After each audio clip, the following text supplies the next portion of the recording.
যারা আমাদের লব থেকে কালেকশন করতে চান, স্ক্রিনে নাম্বার দেওয়া থাকবে, যোগাযোগ করবেন। ভালো পিজন দিয়ে আপনাদেরকে সহযোগিতা করা হবে ইনশাআল্লাহ। يا غفار يا الله يا الله يا غفار يا الله يا الله আসসালামু আলাইকুম প্রিয় দর্শক, মাশাআল্লাহ কবুতর ঘর চ্যানেলের মাধ্যমে মোরল লফটের একটা ভিডিও নিয়ে আসছি। অনেকদিন যাবৎ ভিডিও করি না, তো এখন জুন মাসের আজকে 23 তারিখ, তার মানে জুন মাস প্রায় শেষ। আমার ফিমেল কবুতরগুলো গোসল করতে দিছি, দেখতে পাচ্ছেন। তো এখন প্রত্যেকটা লফটেই কবুতর মোল্ডিংয়ে আসতেছে, যদিও সব কবুতর এখনও মোল্ডিং ধরে নাই, 50% কবুতর মোল্ডিং ধরছে। তো মোল্ডিংয়ে যখন কবুতর পড়ে তখন কবুতর কিছুটা দুর্বলতা থাকে, তো এই জন্যে কবুতরের বাড়তি যত্ন নেওয়া।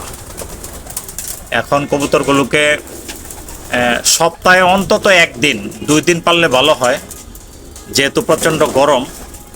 তো সপ্তাহে অন্তত একদিন গোসল দেওয়া, আর গোসলটা আমরা অবশ্যই বাথসল দিয়ে দিব। বাথসল দিয়ে গোসল দিলে হয় কি, কবুতরগুলো শাইনিং ভালোবাসে, ওদের পরের মধ্যে শরীরে যে পোকা টোকা থাকে এগুলি পড়ে যায় বা মরে যায়। তো কবুতরের লুকিং খুব সুন্দর দেখা যায়। আর খাবারের মানটা একটু ভালো দেওয়া, তৈলাক্ত খাবার কিছু সংযোগ করা এখন, কেননা যেহেতু মোল্ডিংয়ে পড়ছে, এখন কিছু তৈলাক্ত খাবার সাথে দেওয়া। তৈলাক্ত খাবারের মধ্যে যেমন কুসুম ফুল, সূর্যমুখী, তিসি, এই জাতীয় খানা যোগ করা। আর সাপ্লিমেন্টের মধ্যে মাল্টিভিটামিন, ক্যালসিয়াম, ইসেল, তারপরে আপনার জিসব্যাট, এই সাপ্লিমেন্টগুলি দেওয়া। পাশাপাশি সাদা পানি তো পর্যাপ্ত পরিমাণ দিবেনই। আর ইতিমধ্যেই আমরা কৃমির কোর্স করে নিছি, অনেকেই যারা করে নাই তারা করে নিব, কারণ এখন নিয়মিত বৃষ্টি হয়। তো কৃমির কোর্সটা করার আগে 1-2 দিন লিভারটন দিয়ে নিতে পারি, তারপরে কৃমির কোর্স করে আবার হয়তো 2-3 দিন লিভারটন দিলাম, প্রোবায়োটিক দিলাম, মাল্টিভিটামিন, ক্যালসিয়াম এগুলো দিলাম, তাহলে কৃমি কোর্সটা হয়ে গেল। এরপরে 1 সপ্তাহ পরে হয়তো ভ্যাকসিন করে নিলাম। তো আমি সাধারণত ড্রপ ভ্যাকসিনটাই করি, আজকে কয়েক বছর যাবৎ ভালো পাইতেছি। ND:30 এবং MS:30। ND:30টা ব্যবহার করি প্রথম, তার 2 থেকে 2.5 মাস পর আবার MS:30টা ব্যবহার করি। এগুলির দ্বারা কবুতর ঠান্ডা লাগা, গার বেঁকা হয়ে যাওয়া, গার কাঁপুনি, সবুজ চুনা পায়খানা ইত্যাদি থেকে অনেকটা সেফ থাকে।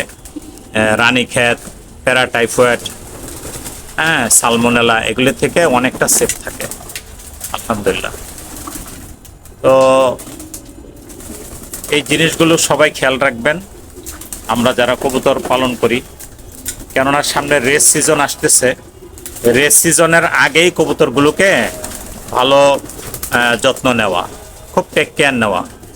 পাশাপাশি এই জিনিসগুলো যখন কমপ্লিট হয়ে যাবে, তার অন্তত 15 থেকে 20 দিন বা 1 মাস পরে আমরা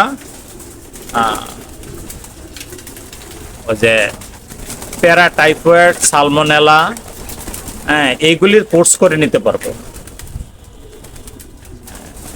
তার মানে সবগুলো কোর্স যখন কমপ্লিট করা থাকবে,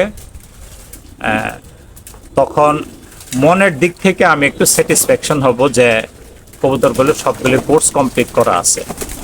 আর লবগুলি পরিষ্কার পরিচ্ছন্নতা রাখা, যেন আলো বাতাস পর্যাপ্ত পরিমাণে পায় ওরা, এই দিকগুলি খেয়াল রাখা। পাশাপাশি কবুতরগুলো ড্রপিং অন্তত 2-1 দিন পর পর চেক করা ড্রপিংগুলি কেমন করতেছে। এখন গরম থেকেও ঠান্ডা লাগে, তো ঠান্ডা যেন না লাগে। আর যদি ঠান্ডা লেগেই যায় তাহলে নর্মাল অ্যান্টিবায়োটিক যেটা ডক্সিঅ্যাভেট এটা ব্যবহার করতে পারি। এটা নর্মাল অ্যান্টিবায়োটিক, তো এটাই ক্ষতি করে না কবুতরের। তো এইভাবে আমরা যত্ন নিতে পারি। যাই হোক, আজকে এতটুকুই বললাম। বাকি অন্য ভিডিওতে হয়তো বা আবার সারসংক্ষেপ অন্য একটা বিষয় নিয়ে হাজির হব। তো এইখানে আমার নর কবুতরগুলো, এগুলি সব নর কবুতর। সকালবেলা নাস্তার পরে ওরা বসে আছে। কবুতর কমায় ফেলছি আমি। এই চেম্বার খালি, এটার মধ্যে মাদি ছিল, এটার মধ্যে মাদি ছিল।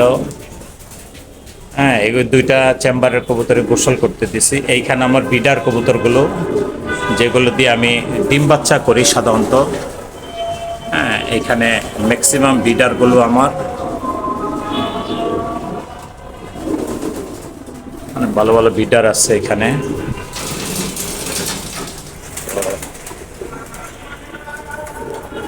এখন বাচ্চা আমি করি না, তো কয়েকজন বাচ্চা চাইছে। এই সময় বাচ্চা করার সময়ও না যদিও, যার কারণে 4 জোড়া কবুতর যেগুলি মোল্ডিং আসে নাই বা মোল্ডিং ধরে নাই, এরকম 4 জোড়া কবুতর মাত্র আমি জোড়া রাখছি, যেন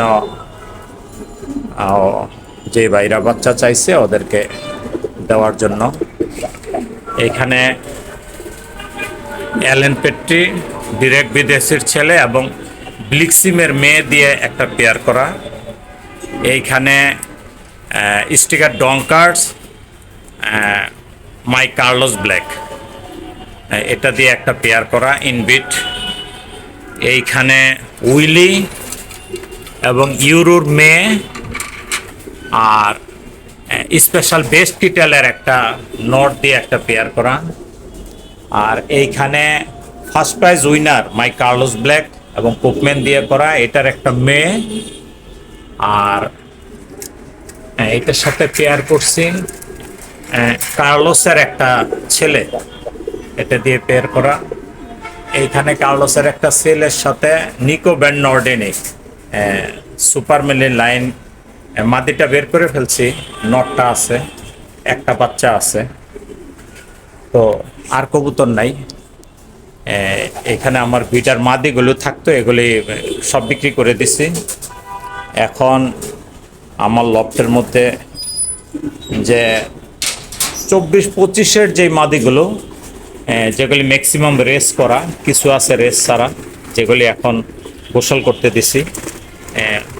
ওইখান থেকে ভালো ভালো রেজাল্ট করা যেগুলো বা রেস করা, ওইগুলো দিয়ে বাচ্চা করি। তো যাই হোক, আজকের ভিডিওটা এই পর্যন্তই। আগামীতে এর চাইতে সুন্দর থেকে সুন্দর ভিডিও নিয়ে আপনাদের সামনে হাজির হব। আসসালামু আলাইকুম রহমতুল্লাহ। যারা আমাদের এই চ্যানেলটি সাবস্ক্রাইব করেন নাই, করে নেবেন। আর যারা করেছেন অসংখ্য ধন্যবাদ।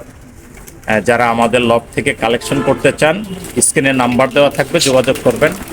ভালো পিজন দিয়ে আপনাদেরকে সহযোগিতা করা হবে ইনশাআল্লাহ।